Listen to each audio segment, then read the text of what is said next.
नमस्ते दोस्तों। मैं पल्लवी आज आपके सामने लेकर आई हूँ एक छोटा सा प्यारा सा टॉपिक, सर्वोच्च न्यायालय मतलब सुप्रीम कोर्ट। जैसा कि हम सब जानते हैं कि इस वर्ष प्रधानमंत्री मोदी जी के द्वारा घोषणा करी गई है कि इस वर्ष हम सर्वोच्च न्यायालय की 75th एनिवर्सरी सेलिब्रेट कर रहे हैं। तो इसी उपलक्ष्य में आज मैं आप सबके सामने लेकर आई हूँ सर्वोच्च न्यायालय से जुड़े हुए इंपॉर्टेंट क्वेश्चंस। इस वीडियो में आपको 20 क्वेश्चन से ज़्यादा क्वेश्चंस मिलेंगे और हर क्वेश्चन से जुड़ी हुई आपको इंपॉर्टेंट इन्फॉर्मेशन भी मिलेगी ताकि आपको यह टॉपिक इजीली अच्छे से कवर हो जाए। तो आइए दोस्तों, जल्दी से हम इसके पहले प्रश्न के साथ स्टार्ट करते हैं। भारत के सर्वोच्च न्यायालय में अधिकतम कितने न्यायाधीश होते हैं? इसका सही जवाब है 34। भारत के सर्वोच्च न्यायालय में अधिकतम 34 न्यायाधीश होते हैं। इससे जुड़े इंपॉर्टेंट फैक्ट्स देख लेते हैं। भारत का मुख्य न्यायाधीश सुप्रीम कोर्ट का प्रमुख एवं मुख्य न्यायाधीश होता है। मेन चीफ जस्टिस मतलब जो हमारे कोर्ट का मेन जस्टिस होता है। मुख्य जस्टिस की संख्या 1 होती है और अन्य न्यायाधीश की संख्या 33 होती है। तो इसका मतलब क्या है, 33 + 1 मिलकर हमारे पास जो 34 होते हैं वो हमारे टोटल न्यायाधीश है सुप्रीम कोर्ट में। ठीक है दोस्तों, हमारा अगला प्रश्न है, भारत के सुप्रीम कोर्ट की स्थापना कब करी गई? इसको कब बनाया गया था? तो इसका सही जवाब है 28 जनवरी 1950। भारत के सुप्रीम कोर्ट की स्थापना 28 जनवरी 1950 को करी गई थी। इससे जुड़े इंपॉर्टेंट फैक्ट्स देख लेते हैं। भारत के संघीय न्यायालय के रूप में 1 अक्टूबर 1937 को इसकी स्थापना करी गई थी। जो बिल्कुल एक्चुअल जो इसको बनाया गया था वो बनाया गया था 1 अक्टूबर 1937 को, बट ये उस टाइम पर एज अ संघीय न्यायालय के रूप में इसको बनाया गया था, लेकिन इसको फिर 28 जनवरी 1950 को संघीय न्यायालय को कन्वर्ट कर दिया गया हमारे सर्वोच्च न्यायालय मतलब हमारे उच्चतम न्यायालय मतलब सुप्रीम कोर्ट के रूप में। ठीक है दोस्तों, हमारा अगला प्रश्न है, भारत के मुख्य न्यायाधीश कौन है? जो हमारे सुप्रीम कोर्ट है उसके चीफ जस्टिस कौन है? तो इसका सही जवाब है धनंजय यशवंत चंद्रचूड़। भारत के मुख्य न्यायाधीश का नाम है धनंजय यशवंत चंद्रचूड़। इनसे जुड़े इंपॉर्टेंट फैक्ट्स देख लेते हैं। इन्होंने मुख्य न्यायाधीश के रूप में 9 अक्टूबर 2022 को पद ग्रहण किया था। ठीक है दोस्तों, हमारा अगला प्रश्न है, भारतीय संविधान की व्याख्या करने का मुख्य अधिकारी कौन होता है? तो इसका सही जवाब है सुप्रीम कोर्ट। भारतीय संविधान की व्याख्या करने का मुख्य अधिकारी कौन होता है? Supreme court. ठीक है दोस्तों, हमारा अगला प्रश्न है, सर्वोच्च न्यायालय की न्यायाधीशों की संख्या में वृद्धि करने की शक्ति किसके पास होती है? तो इसका सही जवाब है सांसद। अगर हमें सर्वोच्च न्यायालय में हमें मुख्य न्यायाधीशों की संख्या की वृद्धि करनी है तो ये पावर किसके पास होती है? हमारी संसद के पास। ठीक है दोस्तों, हमारा अगला प्रश्न है, निम्न में से कौन सबसे पहली महिला वकील है जिनको सीधे सर्वोच्च न्यायालय के न्यायाधीश के रूप में नियुक्त किया गया था? तो इसका सही जवाब है इंदु मल्होत्रा। निम्न में से इंदु मल्होत्रा हमारी ऐसी पहली महिला वकील है जिनको सीधे सर्वोच्च न्यायालय के न्यायाधीश के रूप में नियुक्त किया गया था। इनसे जुड़े इंपॉर्टेंट फैक्ट्स देख लेते हैं। इंदु मल्होत्रा जी का कार्यकाल कब था? 27 अप्रैल 2018 से लेकर 13 मार्च 2021 तक। ठीक है दोस्तों, हमारा अगला प्रश्न है, सर्वोच्च न्यायालय के मुख्य जज जो हमारा चीफ जस्टिस होते हैं उनकी अपॉइंटमेंट नियुक्ति कौन करता है? तो इसका सही जवाब है राष्ट्रपति। भारत के राष्ट्रपति के द्वारा सर्वोच्च न्यायालय के मुख्य जज की नियुक्ति करी जाती है। ठीक है दोस्तों, हमारा अगला प्रश्न है, सुप्रीम कोर्ट के अन्य जज जो अन्य हमारे न्यायाधीश हैं उनकी नियुक्ति कौन करता है? तो इसका सही जवाब है राष्ट्रपति। सुप्रीम कोर्ट के जो अन्य जज हैं उनकी भी नियुक्ति किसके द्वारा करी जाती है? राष्ट्रपति के द्वारा। तो दोस्तों, आज आपके लिए एक छोटा सा होमवर्क है, जल्दी से कमेंट करके बताइए कि हमारे भारत के राष्ट्रपति का नाम क्या है। इंडिया के राष्ट्रपति का नाम क्या है? जल्दी से कमेंट करके हमें दोस्तों बता दीजिए। आपका अगला प्रश्न है, निम्न में से सुप्रीम कोर्ट की पहली महिला न्यायाधीश कौन थी? पहली महिला न्यायाधीश कौन थी? तो इसका सही जवाब है फातिमा बीबी।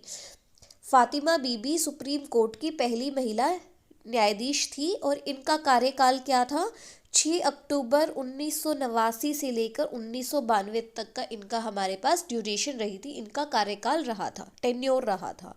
ठीक है दोस्तों, हमारा अगला प्रश्न है, सुप्रीम कोर्ट के मुख्य न्यायाधीश के रूप में सबसे कम समय तक कौन आसीन रहे? सबसे कम समय का टेन्योर किनका था?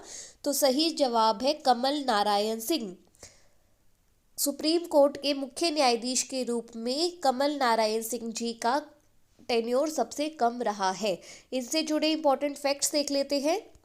ये भारत के 22वें चीफ जस्टिस रहे हैं। इनका कार्यकाल क्या था, 25 नवंबर 1991 से लेकर 12 दिसंबर 1991।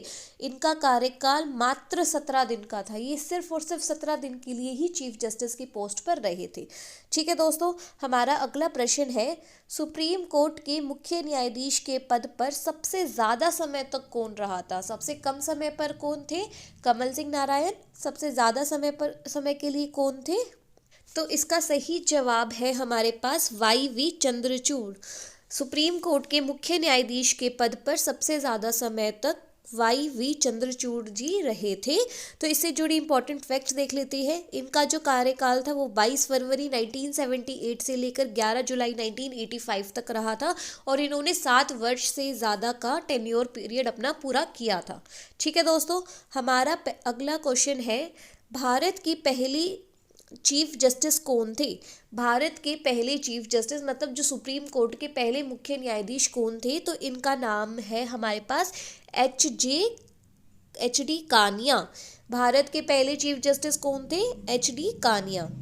निम्न में से हाई कोर्ट की पहली महिला न्यायाधीश कौन थी? हाई कोर्ट मतलब उच्च न्यायालय, ठीक है, जो हमारे स्टेट का होता है। दोस्तों कंफ्यूज मत हो जाना, जो हमारा सुप्रीम कोर्ट होता है वो पूरी इंडिया का एक कोर्ट होता है और जो हमारा हाई कोर्ट होता है वो हमारे हर स्टेट का अलग अलग होता है। तो किसी भी हाई कोर्ट की पहली महिला न्यायाधीश कौन थी? तो इसका सही जवाब है लीला सेठ।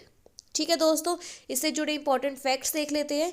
लीला सेठ दिल्ली हाई कोर्ट, कौन सी हाई कोर्ट की?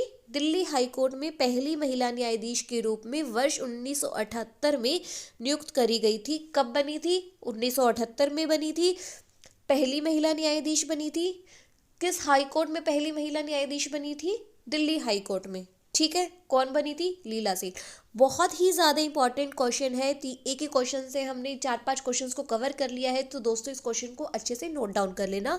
हमारा अगला पॉइंट है, हिमाचल प्रदेश हाई कोर्ट की चीफ जस्टिस के रूप में वर्ष 1991 में पहली महिला चीफ जस्टिस बनने का सौभाग्य भी इनके पास है। दिल्ली हाई कोर्ट में ये सिर्फ न्यायाधीश बनी थी और हिमाचल प्रदेश हाई कोर्ट में ये पहली महिला चीफ जस्टिस बनी थी। ठीक है दोस्तों, दोनों अलग अलग होते हैं, तो कंफ्यूज मत हो जाना और इस पॉइंट को अच्छे से नोट डाउन कर लीजिए। ठीक है, हमारा अगला प्रश्न है, सर्वोच्च न्यायालय के किस मुख्य न्यायाधीश ने 20 जुलाई 1969 से 24 अगस्त 1969 तक कार्यकारी राष्ट्रपति का पद संभाला था? कार्यकारी राष्ट्रपति मतलब एज अ प्रेसिडेंट इन्होंने काम किया था। प्रेसिडेंट नहीं थे, लेकिन एज अ प्रेसिडेंट के पद पर कुछ टाइम के लिए उन्होंने ये काम किया था। सबसे पहली बात, टाइम पीरियड क्या था? 22 जुलाई 1969 से 24 अगस्त 1969।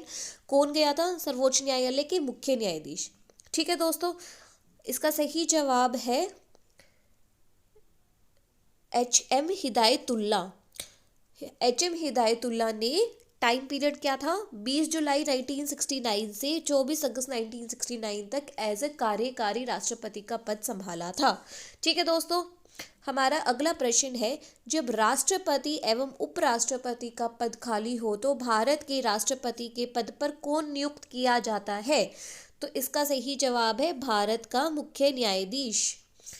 ठीक है दोस्तों, जब राष्ट्रपति एवं उपराष्ट्रपति का पद खाली हो तो भारत के राष्ट्रपति के पद पर भारत के मुख्य न्यायाधीश को नियुक्त किया जाता है।